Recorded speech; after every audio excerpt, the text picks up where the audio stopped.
Definitely a little rotation in there. It's not quite organized yet.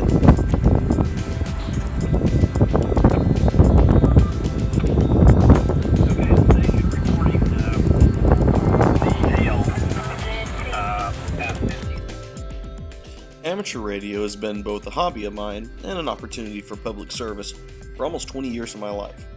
Whether fun or serious, the hobby never fails to teach me things about life itself. So what would this brick have to do with amateur radio? Lesson 1, remember the fundamentals, no matter your years of experience. I've done all the radio installs in all of my vehicles so far and recently put one in my new truck. Wired it up to the battery very carefully, ran the antenna line properly, and was very happy with the speed and ease that comes from experience. When I turned it on, nothing happened. I was confused until I noticed a little wisp of smoke coming out of the radio and the antenna line beginning to burn my hands. After disconnecting everything, I had found that I had rushed through the one very important, very basic rule. Check the battery polarity. A humbling $300 lesson. Here we have the Yaesu FT817. Aside from home-built radios, it's the smallest all-band radio sold, and it puts out a whopping 5 watts of power. Many amateurs own $1,000 radios and antenna systems, but I work differently. This little guy helped me learn another lesson. My favorite time to use it comes in early summer. Field Day is a big yearly contest where hams across the world practice working during a disaster, and they set up their rigs under emergency power, similar to what you see here. 24 hours is the time limit, including setting up an emergency antenna just like this one. My first contest was quite special. Though I'd only made a handful of contacts, my farthest was an amateur in England.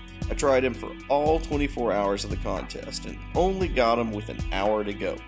He was very surprised to hear me keep trying all night and the next day, especially when I had told him that I was using 1/50th of the power of everyone else. Lesson learned. Anything's possible with enough tenacity and determination. Texans are familiar with pictures like this.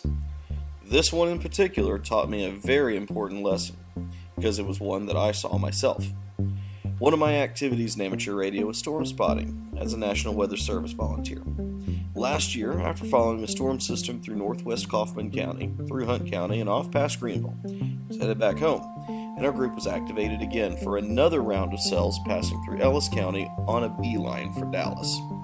Knowing something about interpreting radar pictures from a random elective I took as an undergrad, I saw that the focus was on the wrong cell, and that another one moving toward Forney and Mesquite, both my hometown, was more dangerous. So I changed my spotting location and I reported in my concern. Sure enough, I spit out a tornado in Sunnyvale, a mile from my position, and headed northeast. Most Dallas residents know this tornado well.